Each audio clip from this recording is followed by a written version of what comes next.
What if the Akatsuki were Pokemon? In this video, I'm going to take most of the Akatsuki members and giving them a Pokemon type, Pokemon move, Pokemon ability, and etc. Now, I know you guys hit the like goal like 10 freaking years ago.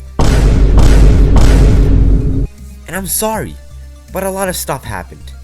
The worst Pokemon game I've ever played came out.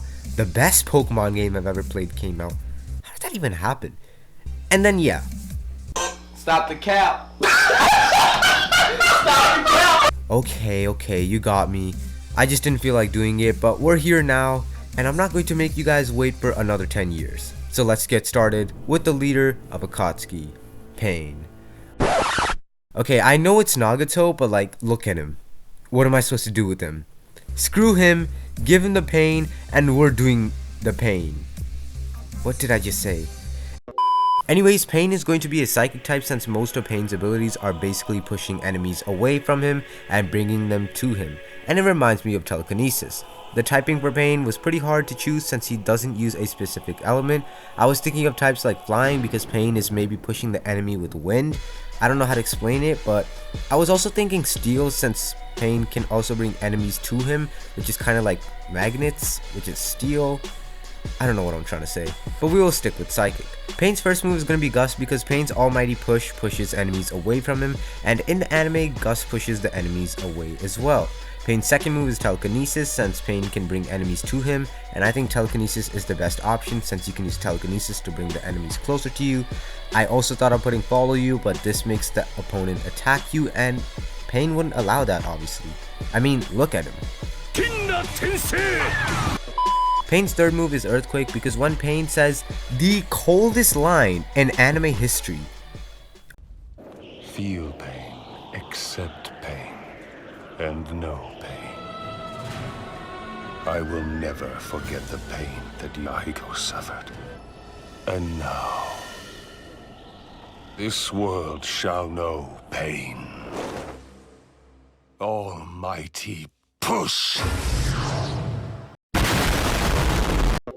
Alright, I may have over-exaggerated that just a little bit, but after he says his epic line, he does this.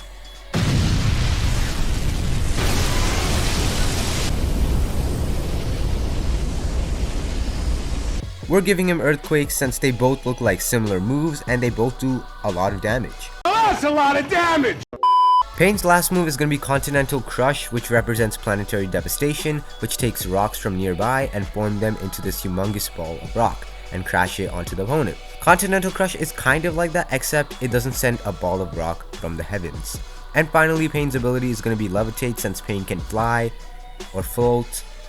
I don't know. The next Akatsuki member is going to be the Paper Angel, Konan. Konan's type is going to be a grass type since she uses origami and paper, and guess where paper comes from? Trees. Which means grass equals trees. And it also means that money comes from trees. Konan's first move is going to be Water Shuriken, and it's a bad way to start off since it's a water type move, and Konan doesn't use water type jutsus. So yeah. But the reason I put Water Shuriken is because she uses her paper and transforms it into a shuriken, some origami stuff, and shoots it at her opponents, which is Water Shuriken. Except not water. Konan's second move is Double Team since Konan can make anything with her paper, and she can also make a clone of herself by using paper. Double Team is the best option for clones in general, and Pokemon doesn't have a move where you take paper and make a clone. They just don't. They should, but they don't. Konan's third move is Fly, and I chose this move because she can fly thanks to her paper. Why is paper so OP? And Konan's last move is Earth Power, which resembles the Paper Person of God technique, which basically makes a hole in the ground. And the only time she used it was when she caused a lake to be split in half. So I thought Earth Power is the best option. Konan's ability is going to be Imposter since she can make anything into paper and technically change her appearance with her paper. So Imposter is the best ability for that, even though it allows you to transform into your opponent, but like there's no paper abilities, so I think this is the best option. The next Akatsuki member is going to be my favorite character in the whole series. In fact, probably my favorite anime character in general. The best brother, Itachi. Itachi's type is going to be a dark and fire type since he knows Amaterasu and fire type jutsu. He also gives me this dark kind of vibe, so I feel like dark is a type you could have. Itachi's first move is going to be Flame Burst since Itachi knows Fireball Jutsu, and Flame Burst looks similar to Fireball Jutsu. Itachi's second move is Fury Wraith and Fury Wraith because Itachi knows Amaterasu, and Fury Wraith is the only fire type move that has fire but it's dark just like Amaterasu. Itachi's third move is Imprison, and I chose Imprison because Itachi knows Tsukuyomi, which traps the opponent in an illusion, which is under the user's control, and that's basically Imprison, except it doesn't put the enemy in an illusion, but just restricts them from using the moves that the user knows. But the name of the move is the best move to represent Tsukuyomi. Now, I've never done this before, but I think it's time. We are going to Gigantamax Itachi Uchiha. Yes, you heard me correctly. His Gigantamax is his Susanoo, which allows him to use Susanoo moves, so Itachi's last and final move is Secret Sword, which represents Itachi's Susanoo's Tatsuka Blade. I probably said that wrong, which pierces the target just like Secret Sword.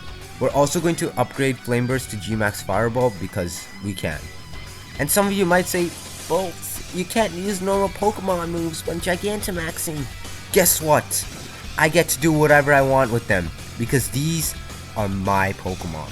And mine only. Itachi's ability is going to be Keen Eye, which represents his Sharingan since he can see his opponent's moves, which basically lowers the move's accuracy since he can expect it.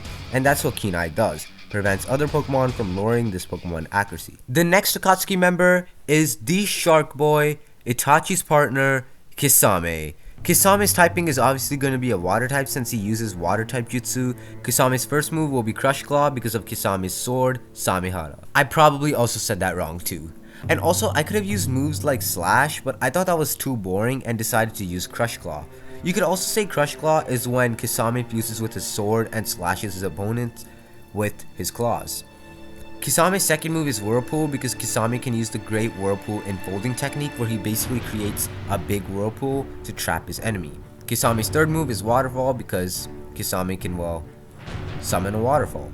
And finally, Kisame's last move is Aqua Jet because when he fuses with his sword and goes inside his Great Whirlpool, he can go really fast, and I feel like Aqua Jet was the best move since Aqua Jet always goes first. Kisame's ability is going to be Rain Dish because when Kisame fuses with his sword, he regains health. The only problem I have with the ability Rain Dish is it heals when there's rain, but it was the best option in my opinion. Now our fifth Akatsuki member is going to be the zombie that everyone fears, Kakuzu. What did he say? Kakuzu. Hey yo, what the Kakuzu is going to be a ground type since he knows earth type jutsus, and when you hear earth, you think ground or rock. But there's another Akatsuki member with a rock type that I'll talk about a little later on. So Kakuzu's type is ground. Kakuzu's first move is going to be Flamethrower since he has these 4 masks, and each mask inherits a type. One mask inherits fire, one inherits water, one inherits lightning, and one inherits wind. The fire mask uses a jutsu called Fire Release Intelligent Hard Work, which looks like Flamethrower. Kakuzu's third move is going to be Protect, since he protected himself with water, but the only problem I have with this jutsu is it's not a water type move, but it's the best option. Kakuzu's third move is going to be Thunderbolt since his lightning mask uses lightning jutsus, and Thunderbolt is a pretty strong electric type move. So I decided to choose Thunderbolt. Kakuzu's last and final move is Aeroblast, which obviously represents Kakuzu's wind mask that uses wind type jutsus. I really wish I could have added a 5th move for Kakuzu's earth jutsu where he basically has these stitches and uses them for long range attacks, and I could have gave him Pin Missile or Vine Whip since he also uses these stitches to whip people. Kakuzu's ability is going to be Libero because Kakuzu basically has all 5 elements in the palm of his hand. See what I did there? In the palm of my hand. And Libero is basically whatever move you use. Your typing changes to that move's type. So if you use a fire type move, then Kakuzu's type will change into a fire type, aka the Fire Mask.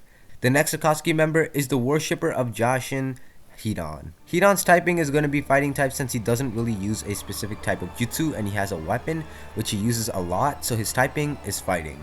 Hidan's first move is going to be Slash since his weapon is a scythe and he slashes his enemies. Pretty self-explanatory. Hidan's second move is going to be Teleport since Hidan is very fast and literally dodge Shikamaru's floor tentacles. The floor tentacles are drowning me!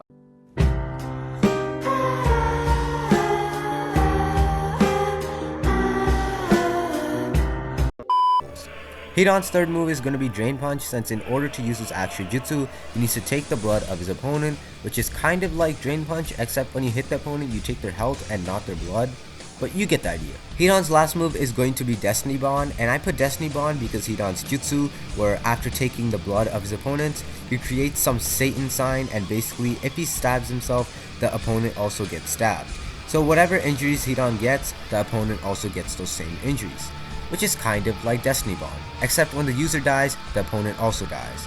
But it was the closest move that I've got.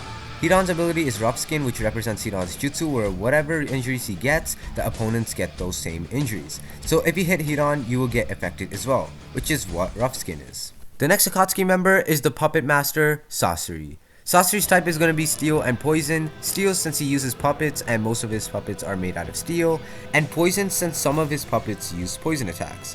So Poison and Steel it is. Sasori's first move is going to be Substitute, since not only does Sasori use his puppets to attack his enemies, but he also uses his puppets as a shield to defend himself. Sasori's second move is going to be Poison Gas, because Sasori uses poison gas to poison his enemy. Sasori's third move is going to be Pin Missile, since he can shoot metal needles with his mouth, which is kind of like Pin Missile. Sasori's final move is going to be Slash, since he has a sword in his hand and a bunch of weapons hidden inside. And Sasori's ability is going to be Disguise, because Sasori is actually inside a puppet, but then there's a puppet inside that puppet. It's kind of complicated. The next Akatsuki member is the artistic one that loves explosions, Deidara. Deidara is going to be a rock type since he came from the Hidden Stone village. Deidara also knows some earth type jutsu, and he uses clay to attack his enemy, which is kind of like rock. Deidara's first move will be Dig, because Deidara can dig underground and give his opponents a surprise attack. Deidara's second move is Double Team, since he can make a clone of himself by using clay. Deidara's third move is going to be Fly, since, well, he can technically fly when he uses his dragon made out of clay. And finally, Deidara's final move is Explosion, because Deidara has a really strong move where he basically leaves a big explosion, but in the process, he kills himself. So this move is a last resort, and Explosion is perfect for this move, since when you use Explosion, you die in the process as well. Deidara's ability is going to be Compound Eyes, since he has a scope on his left eye for long range observation, which is kind of like Compound Eyes because you get more accuracy. And finally, the last Akatsuki member in the Akatsuki, the strongest, the mighty Toby. Toby is going to be a normal type since he doesn't have any type of jutsu. Toby's first move is going to be Dig, since when confronting Naruto and the others, he went in the tree, which means he could probably dig underground. Toby's second move is going to be Teleport, since he can dodge moves really well. I mean, he literally dodged Naruto, Kiba, Akamaru, Sakura, and then Naruto again. Toby's last move is going to be Sand Attack, since he threw sand at Naruto after dodging Naruto's Rasengan. Toby's ability is Prankster, because Toby likes doing pranks. Even though Toby may seem like a weak and useless character, what hides under that mask, I wonder. But that's for another video. But you know what you gotta do. Smash that like button, because if we hit 20 likes, then I'll do a part 3. And I won't make you guys wait for another 10 years. I promise. Also, please let me know in the comments what characters do you want to see next, and subscribe for more awesome videos like this one. Thanks for watching, and I'll be seeing you guys in my next video. Till then, stay safe and have an awesome day, gamers.